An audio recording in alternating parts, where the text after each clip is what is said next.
企5種禁忌物品唔可以忽略。進馬圖咧就盡量唔好擺，冇目的周圍跑，係得個辛苦。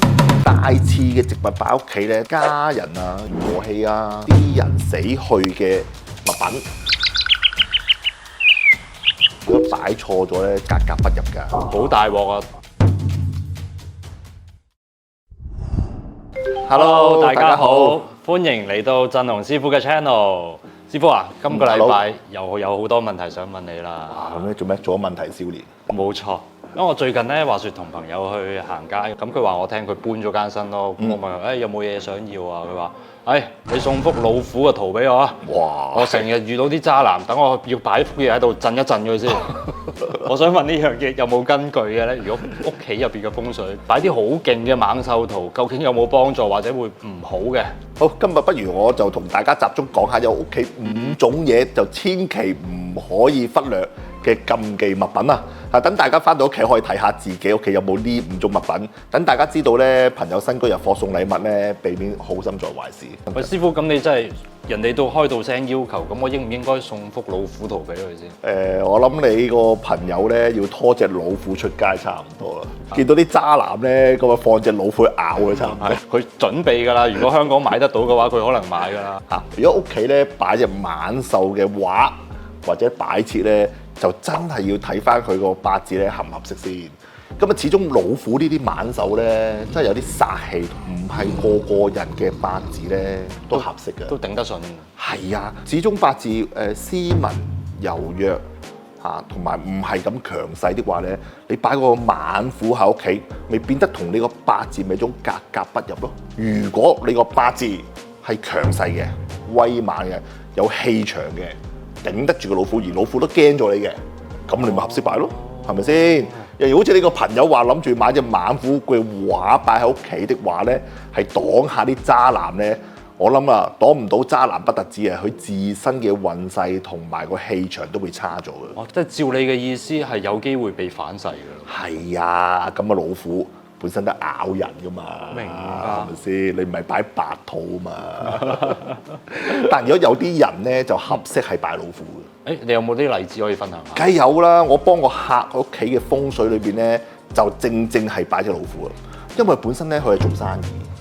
咁我做生意咧，佢份人咧個氣場又強啊，做事又果斷啊，又可以即係決策又快啊。老虎係快嘅動物啊嘛，一睇準就去，一睇中就去啊嘛。所以變得擺猛虎夾到佢嘅八字嘅情況之下咧，佢嘅事業更加得心應手，而且咧個生意咧嚟得特別快啲添。所以首先就要了解咗自己嘅命格，所以先可以決定究竟應唔應該放嗰個猛獸嘅物品喺屋企去催旺佢。啱啦。咁我又好好奇啦，好多我哋中國人屋企好中意擺駿馬圖啊，喺個大廳度。嗱呢樣嘢咧，我真係同觀眾講講，駿馬圖咧就盡量唔好擺啊，因為事關咧馬咧就奔放冇目的啊，同埋係周圍跑，所以變咗做生意也好，同埋打工仔也好。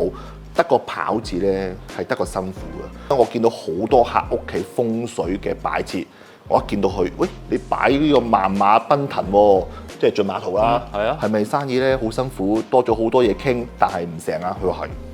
哦，我拆咗佢啦。咁假如我哋做 sales 咁樣，嗱 sales 就睇情況啦，睇你 sell 啲乜啦。若然你係一個門市嘅 sales，或者公司打電話 sales 咧，都唔合適。我曾經幫個客喺公司擺一匹馬嘅畫，去做咩咧？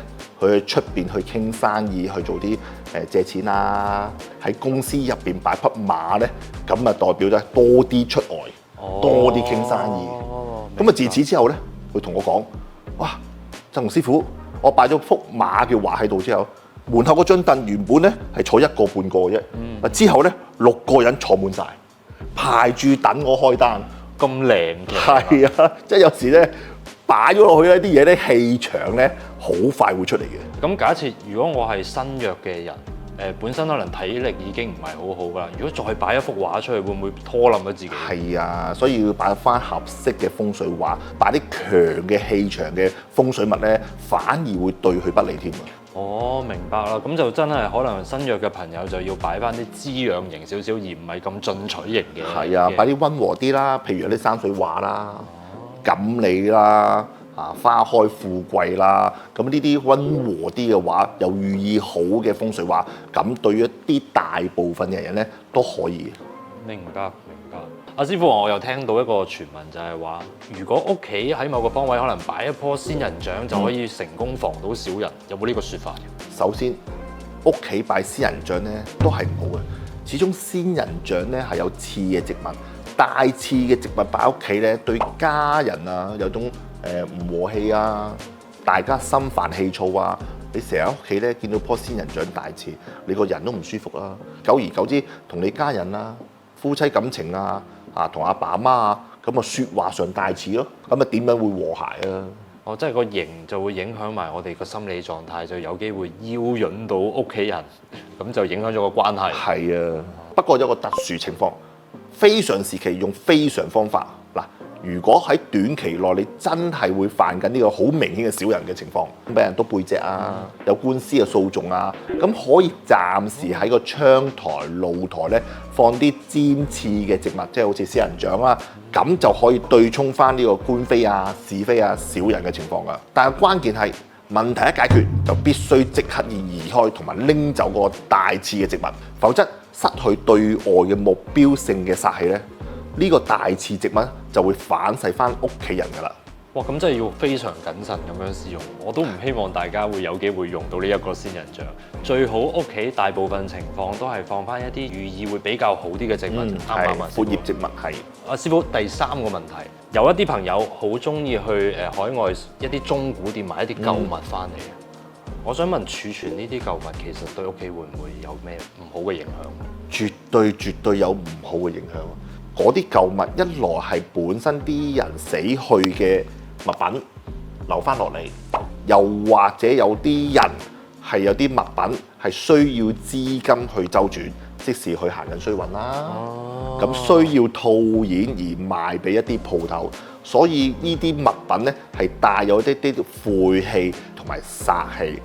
如果你買咗帶翻屋企擺，而呢啲咁嘅氣流落喺屋企，晦氣同埋煞氣，咁對你屋企氣場同埋自身係一啲壞嘅影響。諗到都怕怕喎！如果你咁講，係啊，咁如果呢啲真係舊物品擺咗喺屋企嘅時候，會對屋企有啲咩影響？即係會屋企有細路仔咧，就會比較陽氣比較低啲，甚至乎佢會容易見到啲污糟嘢咧。佢好容易夜晚發噩夢啊，半夜喊啊！我見過好多客都話啲仔咧、啲女咧係無端端咧係3、4點咧，佢好驚啊！一齊瞓。大人咧就會身體會出現啲莫名其妙嘅病痛啊，所以變得咧，我盡量建議啲人咧係一啲中古店嘅物品咧唔好買，甚至乎咧有啲人都會買啲舊二手錶嘅，我都唔建議。所以買錶最好買新錶，有本錢嘅就係啫，平都得嘅啫，死嘢。阿師傅咁。你話唔好買舊物啦，咁我有啲可能太爺傳落嚟嘅家傳物品，咁又點計咧？嗰啲咁啊正啦！太爺啲舊嗰啲名錶啊，哇，傳到今時今日仲唔絕版啊！好值錢啊！咁啊嗰啲唔存在嗰啲咩煞氣啊、晦氣嘅，始終一代傳一代紀念品啦，都好重大意義嘅。嗰啲冇問題，嗰啲就冇忌諱嘅，冇忌嘅，係啊，明白啊。所以中意去中古店嘅朋友就真係要注意下，睇下好啦，甚至乎啦都唔好入去啊，因為始終中古店咧一啲舊嘅物品咧迂附咗一啲其他嗰啲靈性嘅嘢咧，其實都喺個鋪頭入邊㗎。唔好入就比較好啲。師傅，你講到靈異嘅嘢，我又有個問題想問你啦。好啊，屋企咧好多時有啲神像，有冇啲咩特別嘢需要注意？因為神像咧係一啲神靈嘅嘢啦，我哋咧尊敬啦、供奉啦，就唔可以擺喺臥室嘅地方，只能夠擺喺呢個客飯廳或者偏廳嘅地方。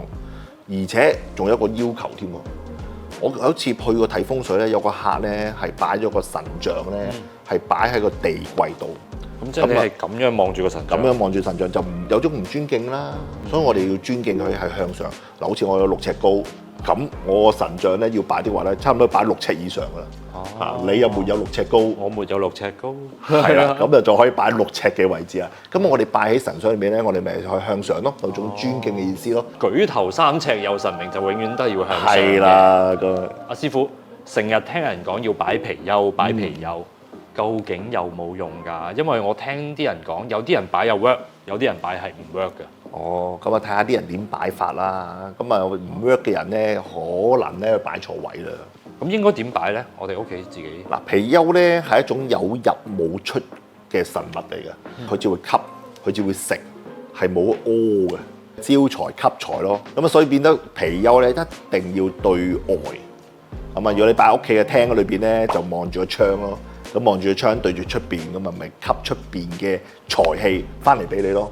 哦，吸咗之後佢就唔使出噶啦。即係唔可以調翻轉咁樣。係啊，調翻轉對住屋企入邊咧，即係吸你嗰啲。咁你要邊度招到財咧？係咪先？所以變咗大家要擺貔貅的話咧，個口咧一定要向窗出邊，咁先至可以招財同埋吸財。明白晒。啊，另外仲有個禁忌，貔貅前邊千祈唔可以放鏡，因為貔貅前面對鏡的話咧，即係貔貅對貔貅，做到有種兩敗俱傷嘅情況啊。係咯，邊邊食邊邊入邊。係啊，你吸我，我吸你，咁啊即係互咬啦，咁啊變咗賺幾多，留唔到幾多啦。好內耗啊！我聽到呢件事啊。係啊。哇！師傅，聽你分享咗咁多嘅資訊俾我聽，令我最覺得受益匪淺嘅就係第一個，哦，原來我哋首先要知道咗自己嗰個八字喜忌身強身弱，先可以決定究竟應唔應該用某一啲進馬啊、猛虎啊去催旺定係摧毀我哋自己摧毀嘅狀態。啱啊！所以真係。